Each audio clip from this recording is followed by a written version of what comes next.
Okay, greetings and peace, everyone. My name is Neo, and I'm here to share some info. Welcome to the Committed Relationships and Spiritual Activity YouTube channel and show.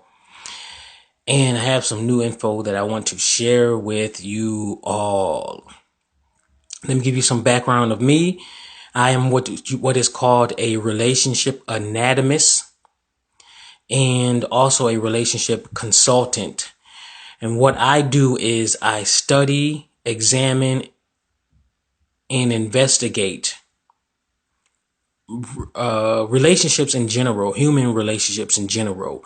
And my basic relationships that are my primary relationships that I study are the parent-child relationship, the friendships, and the romantic relationships. Those are my basic foundation that I study and analyze. And I have been doing it for many, many years now. I would say somewhere around 2006 was when I started. And for me, my journey started right after a breakup that I had in 2006 with a woman. And after I broke up with her a while ago in '06, that was when I realized that I did not know what I was doing. And I got the epiphany that before I move on to another relationship, it makes sense for me to find out some way, somehow to actually learn relationships so that I can be better prepared for relationships, another one in the future. And that's exactly what I did. So I went on my journey and I started to study first my family. I got the idea that a person's family is their first experience of relationships in general. And if you really think about it, that is absolutely true, because you come into this world and your first people that you meet and see usually is your parents that you spend time with, whether it be both of your parents or one or the other. And if it's not that, then it's your caretakers, even if it's your cousin, your older brother, your older sister, whoever you grew up with and took care of you, those are your caretakers and those are your family. So it's important to start there and observe what's been going on for years. So for me, that's exactly what I have been doing for years, and that's where I started. Then I started off reading a few books, magazines, and my favorite magazine to read, because I'm heavy in psychology. I love reading things and learning new things about psychology, because after I started studying psychology and reading those psychology today magazines and then utilizing that information into the real world, I started to realize the importance of psychology, and it is serious. And that's when I noticed now that most people, them failing to understand even a basic knowledge of psychology, is really messing up their relationships largely, and also their decision making with who they decide to bring into their lives. And one book that I've read that really got me on the path of self-development is a book titled Straight Talk About Marriage. Straight Talk About Marriage. And I forgot the second part about it. Information that men need to know, something like that. But it's called Straight Talk About Marriage. And that this little piece of information about our unresolved childhood issues is what largely gets us in trouble within our relationships. And that's what this episode is going to be about. And that is exactly what has gotten me on the path of my personal development. Because for me, it started when I really did my self-reflection. I really realized what was my obsession to pursue a relationship to be and pursue a woman to be in a relationship, in a romantic relationship, and why I had this heavy pursuit to just be in a relationship, a committed long-term relationship. And I'm telling you, it was a heavy pursuit, and it was like I almost didn't feel whole, confident, and satisfied within myself if I wasn't in a relationship, in a romantic relationship. So I mean, it was like an addiction, where it was like it was a big void. That's what it was. It was a big void that was missing, and I never knew what it was, but it just kept me looking for a woman to be in a relationship with. So I sitting down doing a lot of analysis and understanding what causes different childhood issues. And for me, the one that I identified and that was causing the most issue is the absence of my mother's emotional affection and attention that was empty, that was absent from within my own childhood. And it was that right there. And that's how it was for her. I think that's how it was, yeah, for her in her childhood. Her mother didn't give her the amount of love and affection that she needed. Adequate. That's the thing. People have to figure out what is the adequate level of love, attention, and affection to provide their children, so that their children won't have to go running around within society looking for someone to love and also for someone to love them. Because that was my issue. And because my mother did not provide the adequate amount, and actually, I consider my mother as a provider rather than a mother. Because what a great mother does, and after me studying this and really sitting down, analyzing it and thinking about it well, and also intuitively, I know after I developed this relationship mindset, as I said in one of my other videos. If you have not listened to that episode, then go back and listen to that after this or right now. The relationship mindset is necessary before a person does of anything else regarding starting new relationships. That includes having their own children, getting into friendships, new friendships, and especially starting a new committed romantic relationship. Those Having the relationship mindset is definitely necessary because it allows you to perceive. It allows a person to perceive all of the necessary ideas and situations that's going on within their environment, within their relationships, and allows them to make the proper and mature decisions. That includes the proper and mature things to say and do regarding their relationships. So, and me looking at my mother, knowing what a great mother is someone who is a mother, a female who provides for their children, provides the proper nourishment of love, affection, and attention. Attention also meaning developing their child's mind to a mature adult level. That is the primary duty of being a parent in general. You have to focus on developing your child's mind into a mature adult. This duty right here. Very few parents have comprehended this fully and even realize that this is their duty, due to a lot of chaos that's going on in here in American society.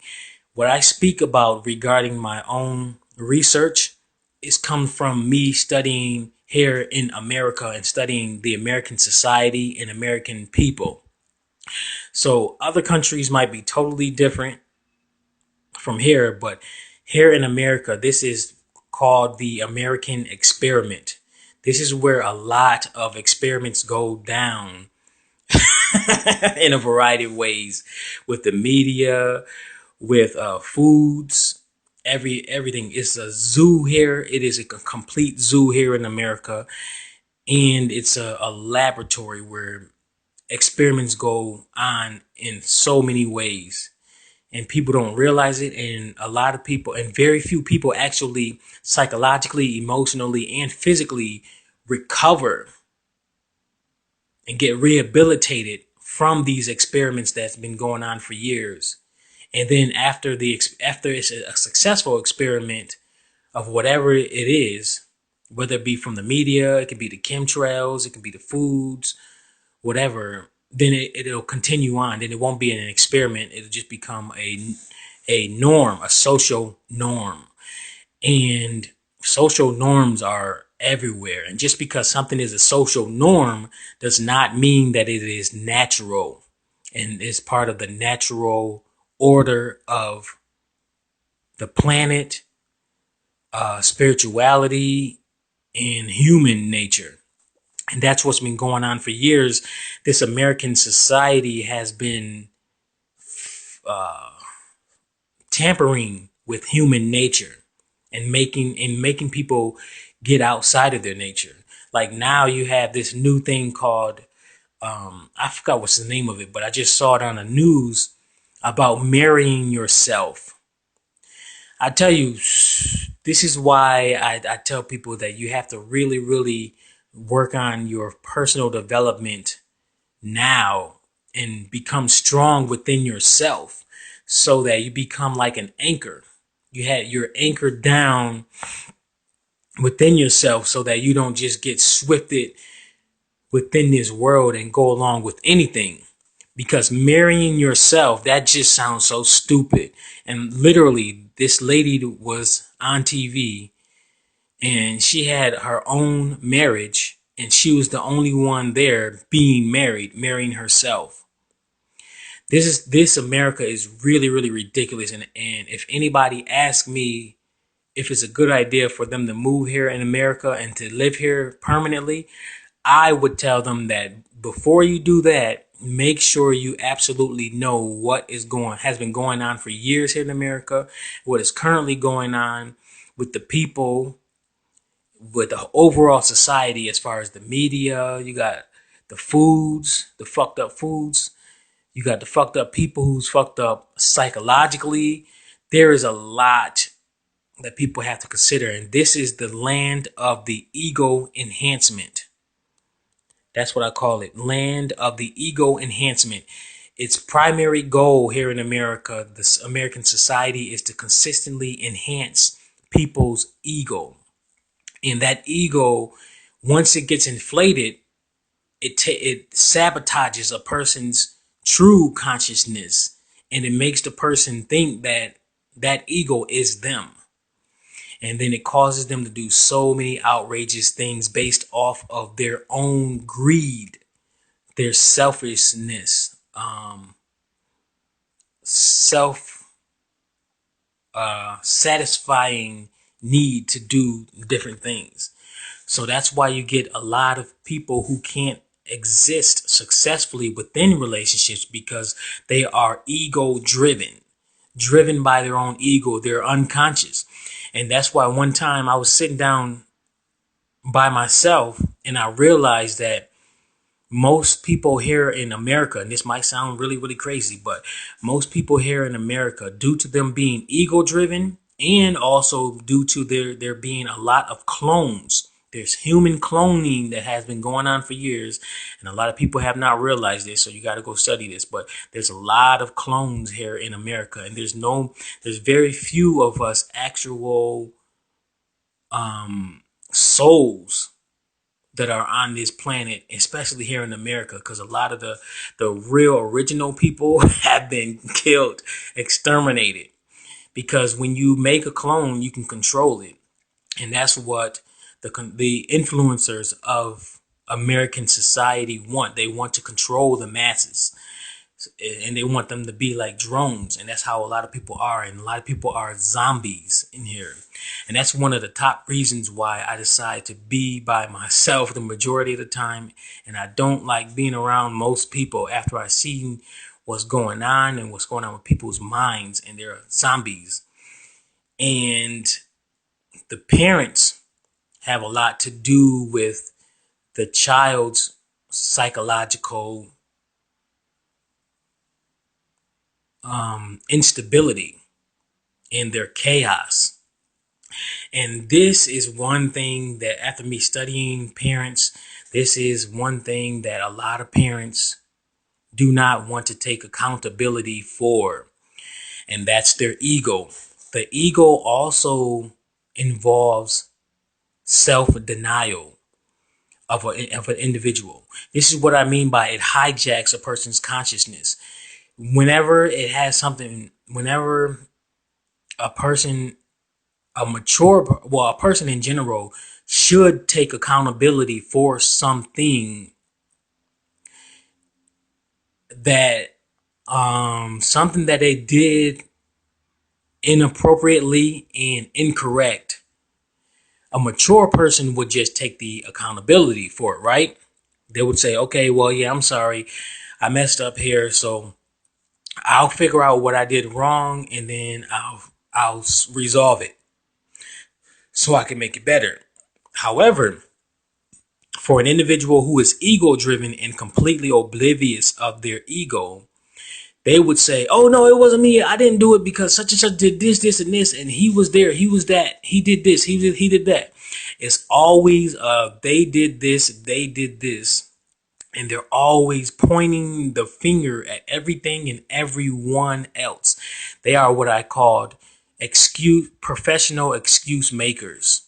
You know, those people that every time you know that they were the ones who did something wrong, they fucked up overall, but then they always have one or more excuses about why they didn't do something and something didn't happen because of their own doing.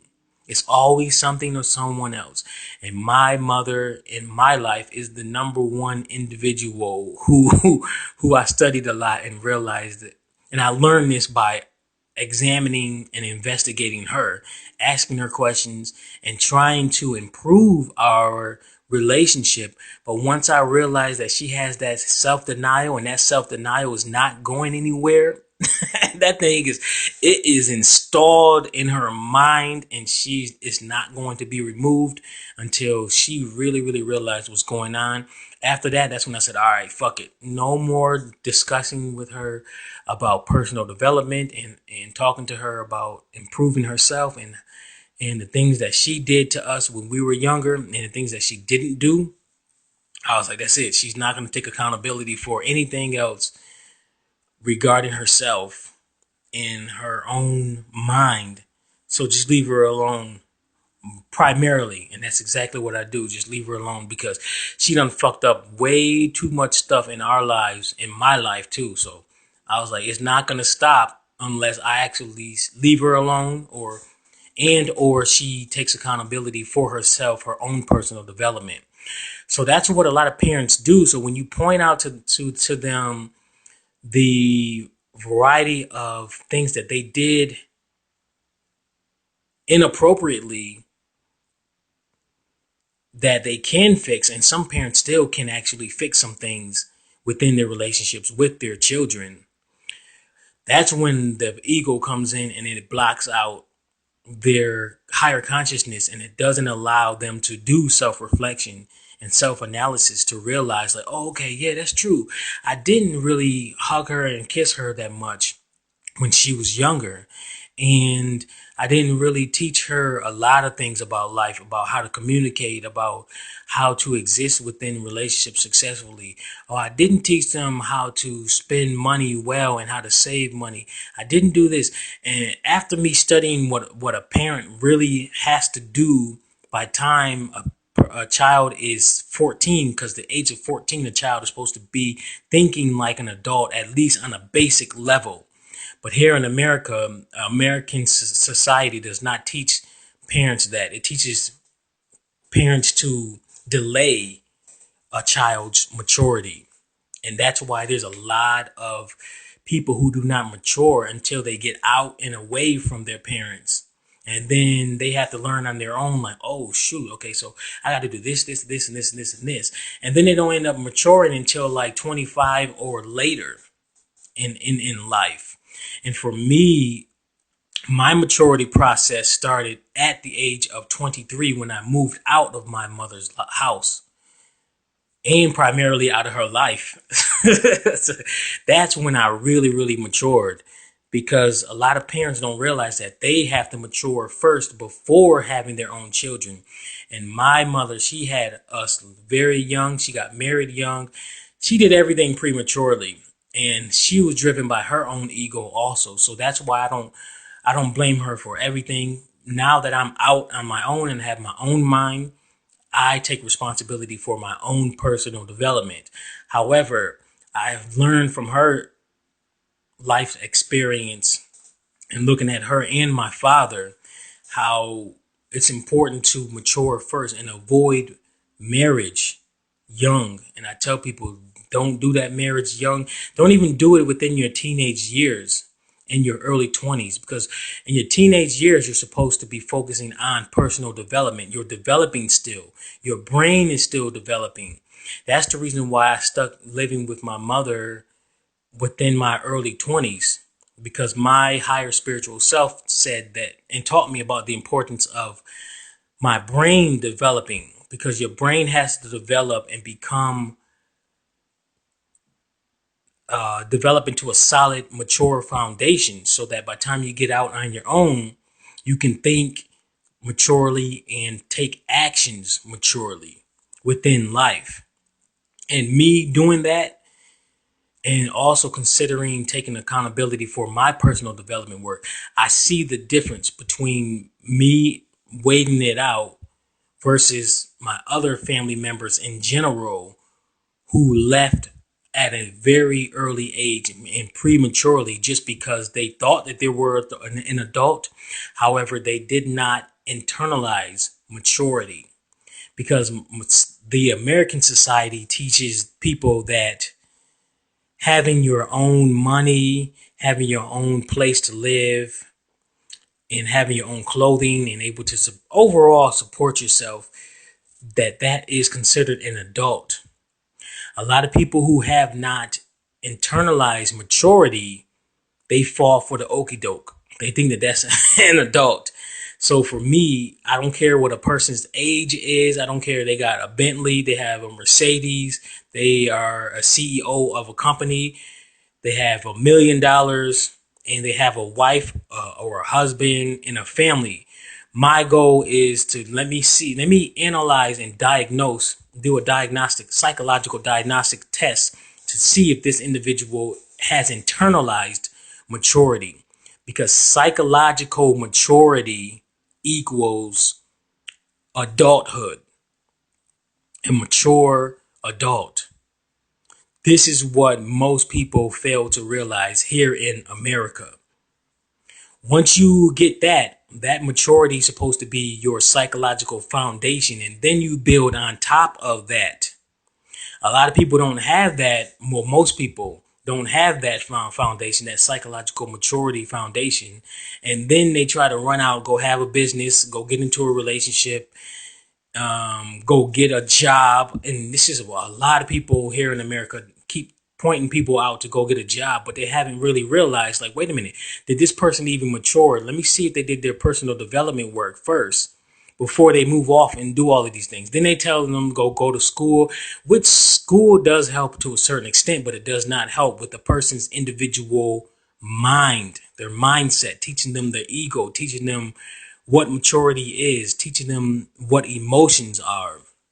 So, and even the parents, because it's supposed to start at home, that maturity foundation, putting the child through a maturity process is supposed to occur within the child's childhood.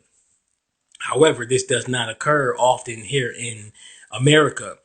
So then with that maturity foundation being absent, then the parents would teach the child to go to school, go to college, go get a job, and that's what American society teaches.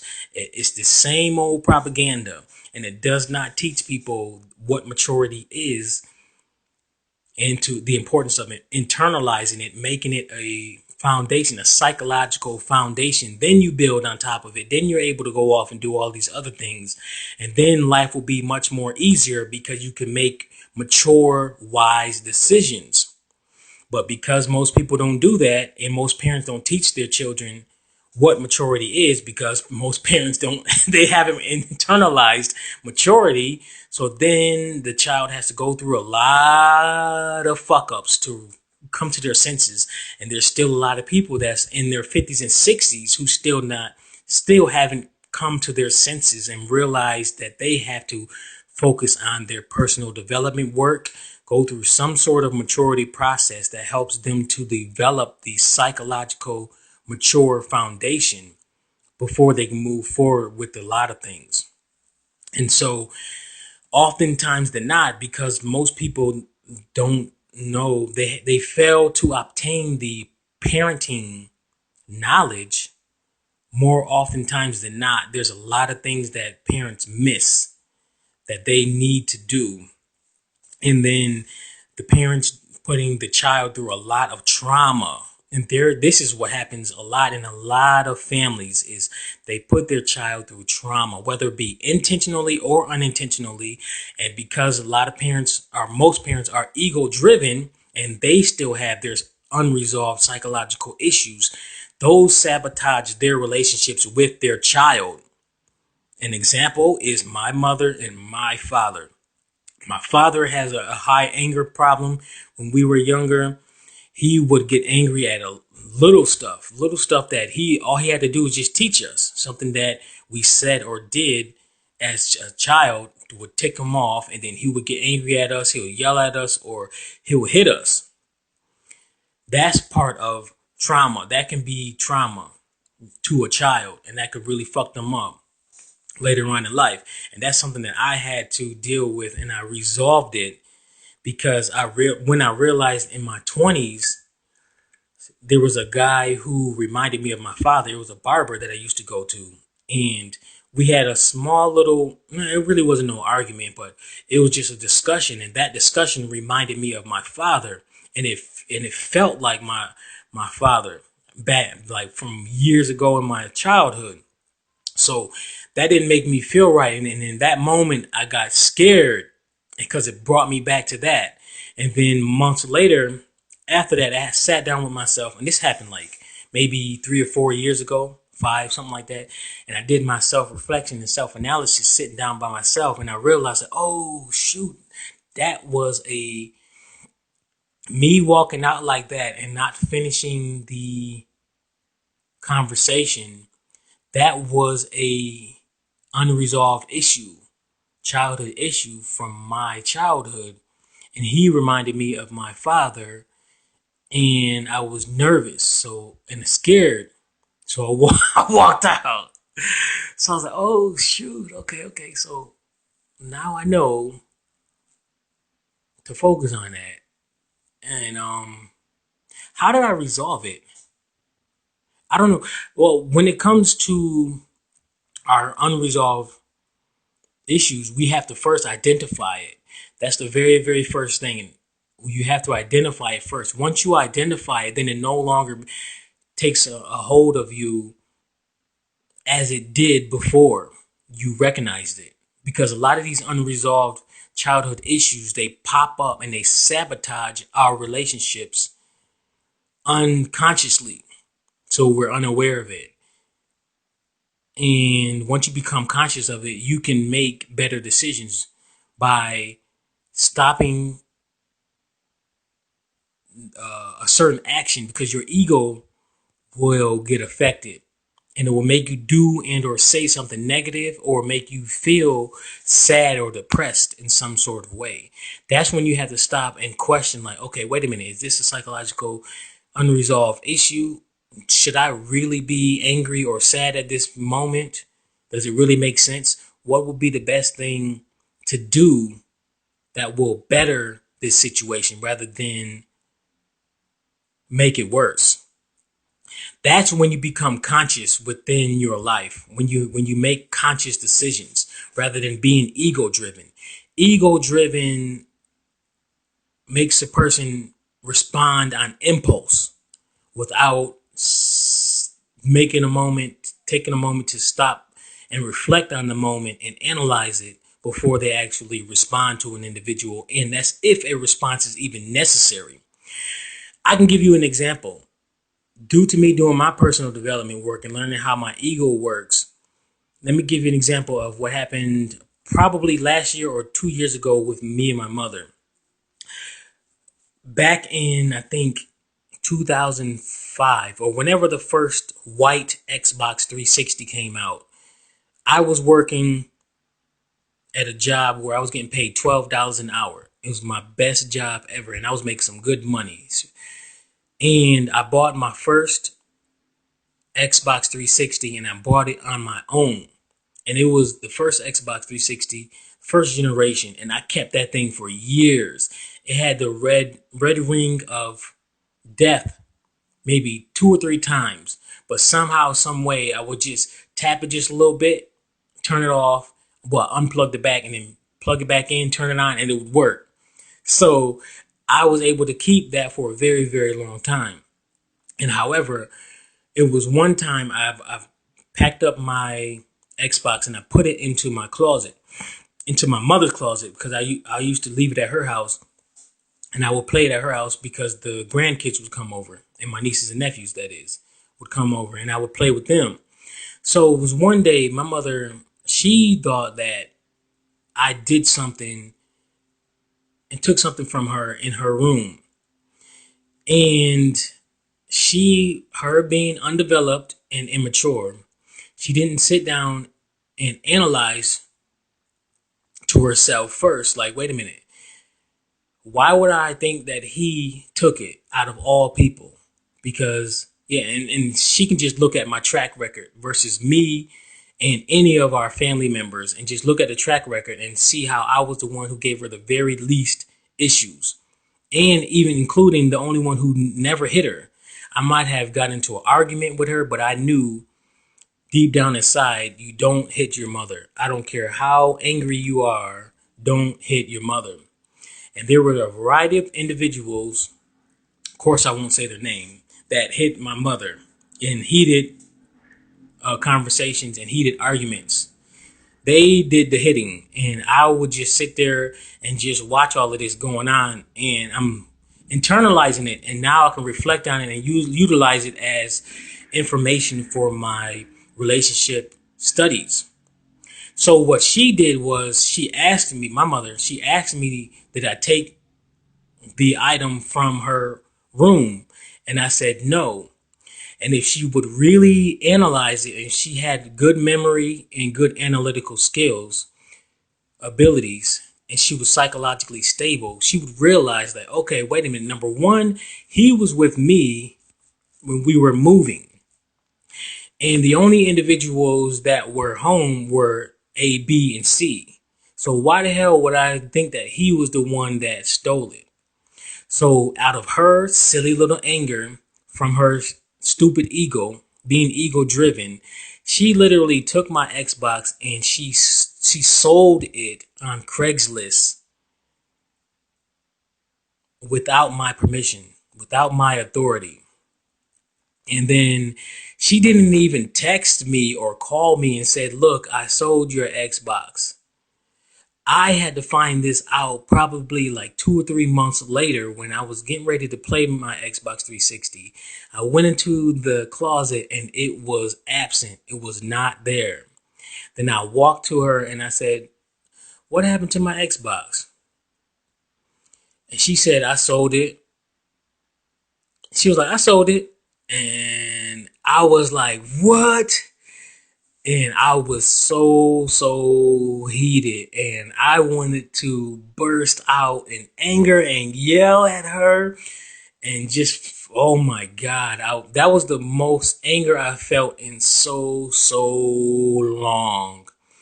In so long, because I noticed that once I matured, I didn't get angry like I used to, because that's one reason why I know my father is my biological father, because I have a lot of his traits. Not only that I look like him, of course, I really look like him, but also I have his traits, and one of his traits is anger.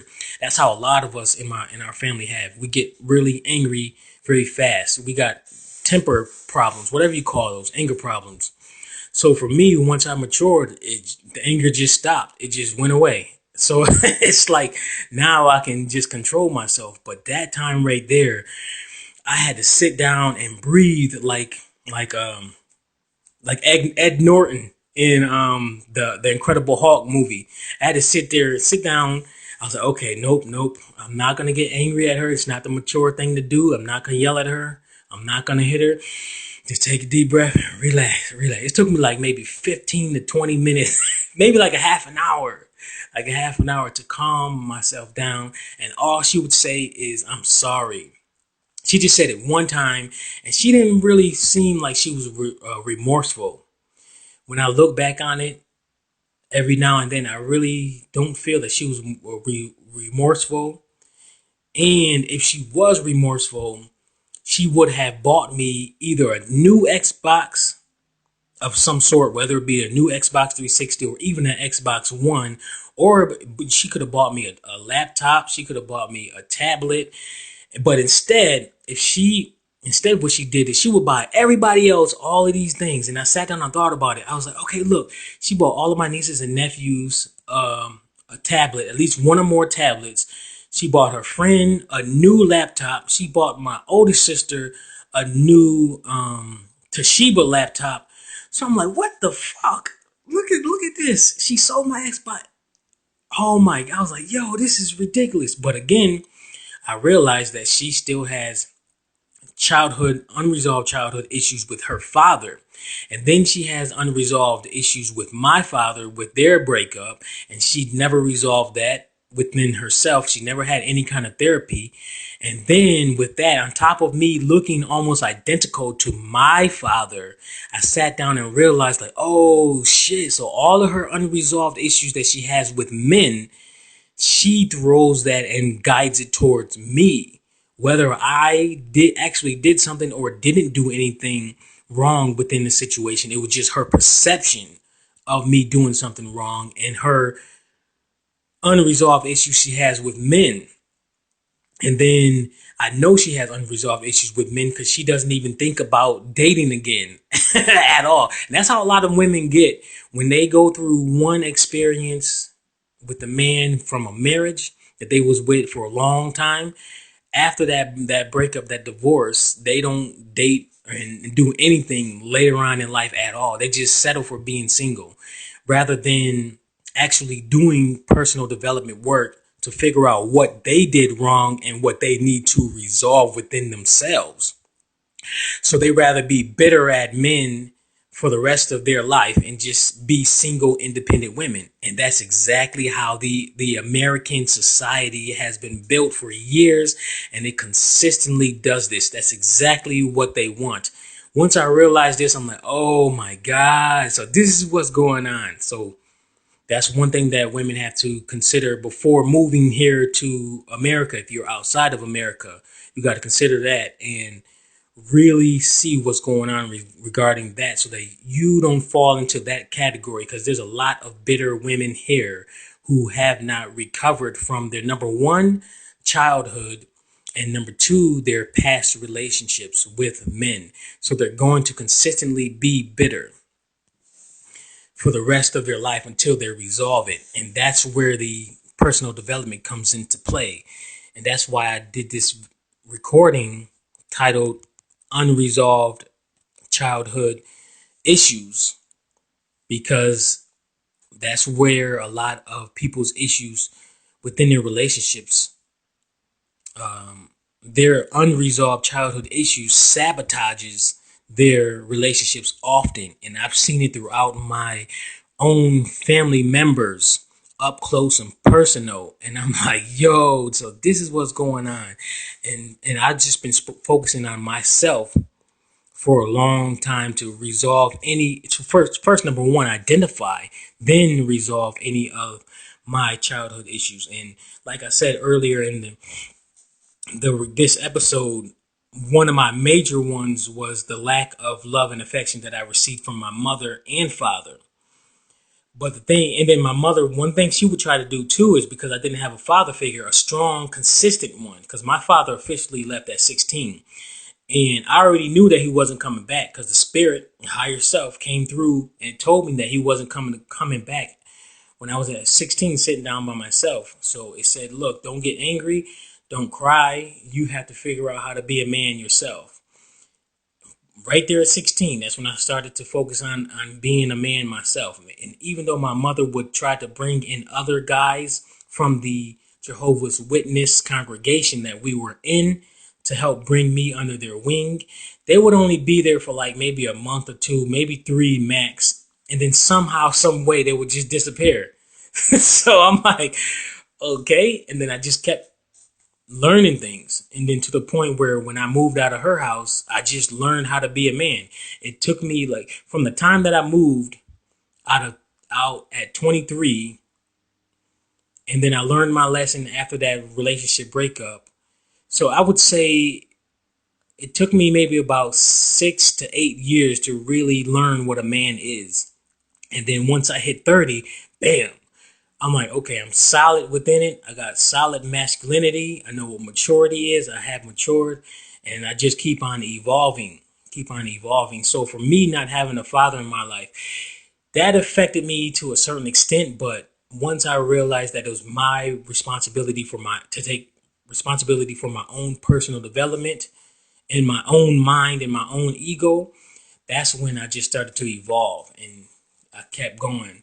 I feel like now a lot of men here in America utilize not having a father figure in their life as an excuse for their own idiotism and egoism and overall stupidity and dumbness. So it's like, yes, it helps to have a strong, mature father figure in your life. However, these fathers and mothers nowadays are not mature. A lot of them. I don't care how old they are and how much money they have. If you really do real deal research and you study what's going on, you study psychology, you'll see like the whole American society is just fucked up, and it's fucked up people's minds. And there's no fully functional family here in America at all. After me studying this for many, many years, relationships for many years, and studying the family structure, I'll conclude that there's no fully functional family here in America. Every family is fucked up in one way or another. I don't care how much money they have, how good their children look, how many of them are in college, because college only does so much anyways. It doesn't teach you about maturity, and there's still zombies inside college. The students are zombies. You should walk like, once you become the awakened one, the enlightened one, where you are on a higher level psychologically and spiritually, and you sit down and you really look around, and you have heightened your intuition and your empathic abilities, your empathic sense. You can really see that these children are zombies, and just walking along like they were. Like one time I was at Syracuse University here in Syracuse, and I was just walking along, and I was looking at everybody, and we're walking in the same direction. It reminded me of that scene, the end scene in that movie. I think it's called The Cell Tower, where it was a signal from a cell tower that was making everybody zombies and turn against each other. I forgot the name of it. I think it's called Cell Tower or something like that. The Tower with Samuel L. Jackson. He was in there too. He was a gay dude. And at the end of the scene, they were all walking toward the tower like zombies. And well, they were zombies of some sort because they was under some kind of mind control. And that reminded me of the scene when I was walking here in Syracuse University from the library, because I spend time at the library studying too. And I was looking around like, these people are like zombies. They are.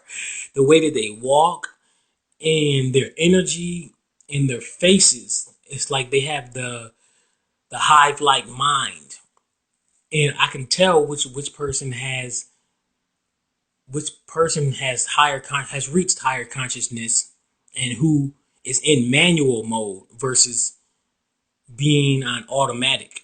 Because that's how a lot of people are here in America. They're not conscious. They think they are conscious because they can buy some Jordans, they can buy a new car, they can buy whatever game system that they want with cereal. That's not higher consciousness. Higher consciousness is being able to number one, be conscious of what's going on around you in your environment and analyzing things before you allow those things to take control of your mind and your and transform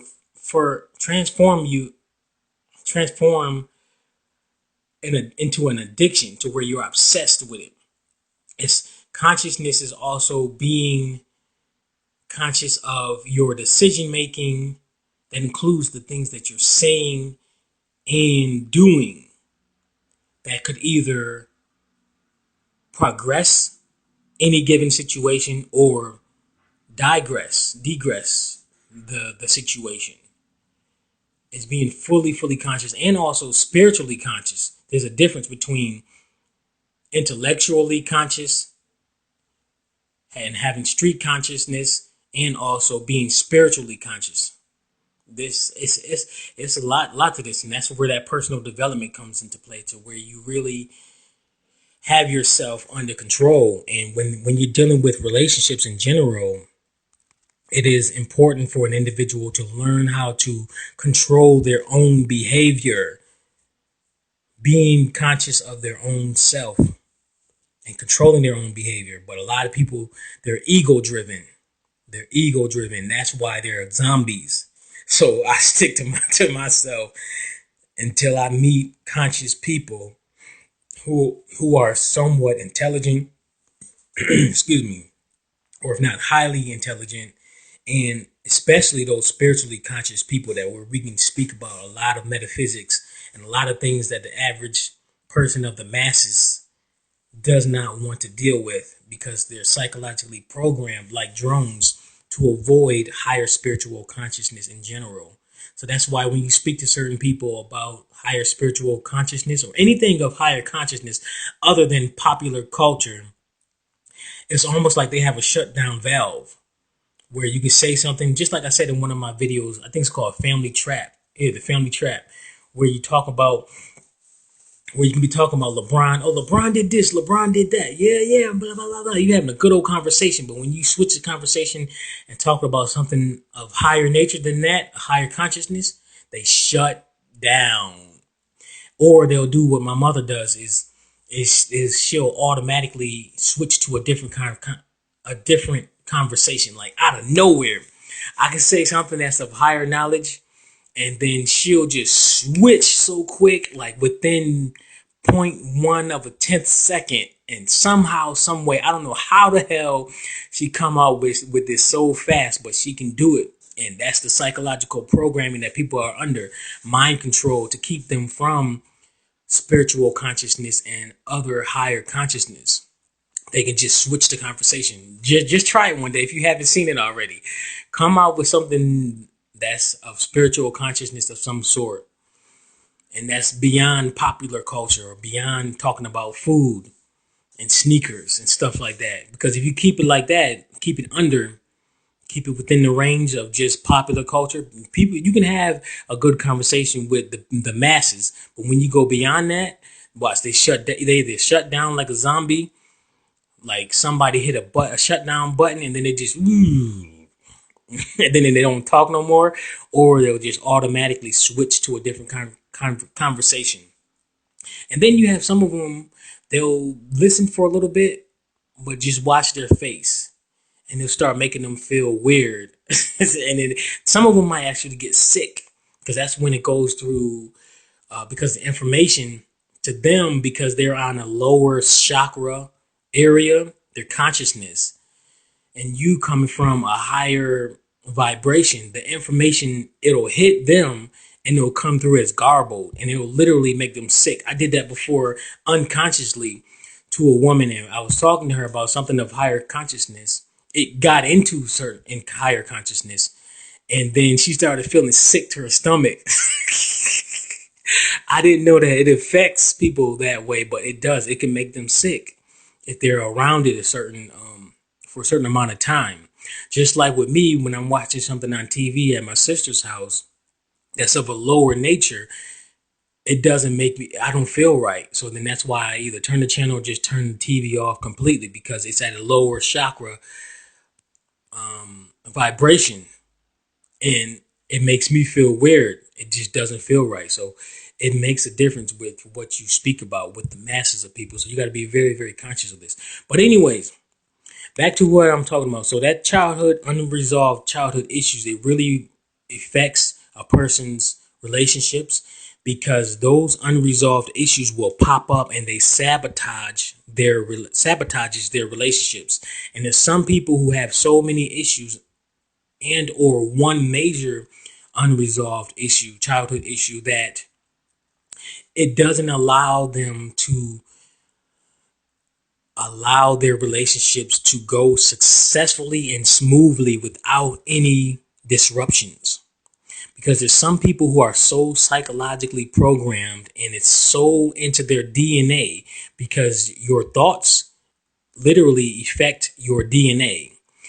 And their DNA and their mind has been so wired for chaos, strife, and struggle that whenever they experience a calmness within their relationships where everything is working out perfectly, their psychological issues will then pop up and cause them to do and or say something to fully disrupt the situation, and then the whole shit is fucked up and now everybody's angry at each other and then now they have to break up.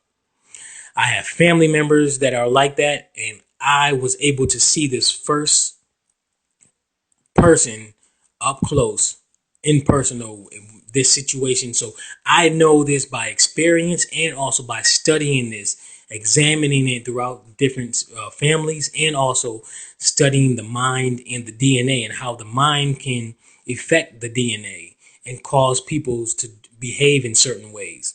So this is why it's very, very important for you to learn who a person is before you commit to them in any sort of way, fashion, where you have to give them responsibility for something. That's why a lot of people, when they get all googly eyed during the dating process, but then once they get married and they start living with each other, that's when they start to realize who the person is and their unresolved issues start to pop up. And that goes again to why I say it's important to study psychology and learn what's really going on, because it will help you a lot.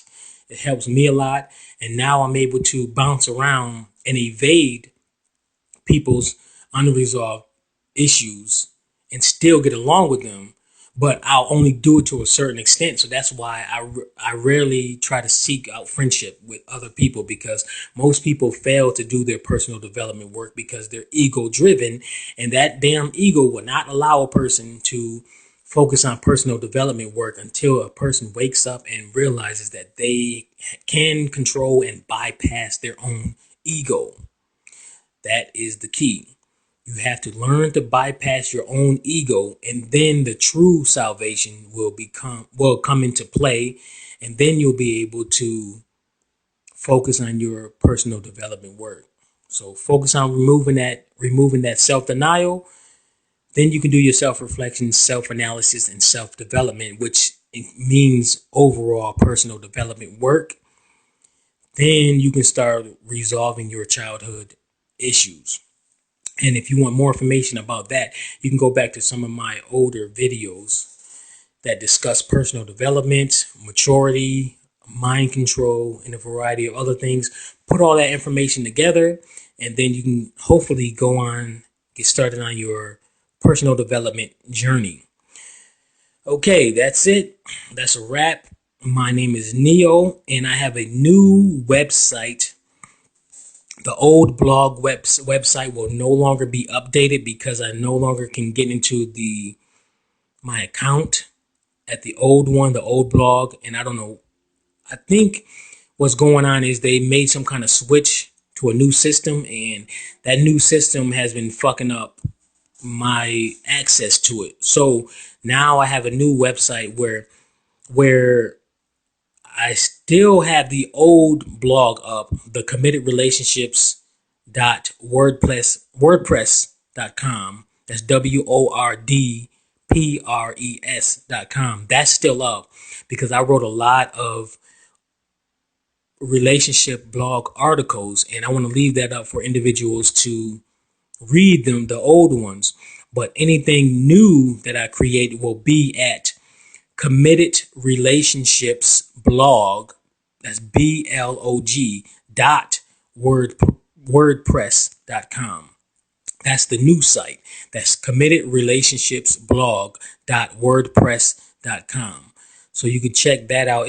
Everything will be in the description as far as my contact information. And I'm no longer on Facebook, so don't try to look me up there.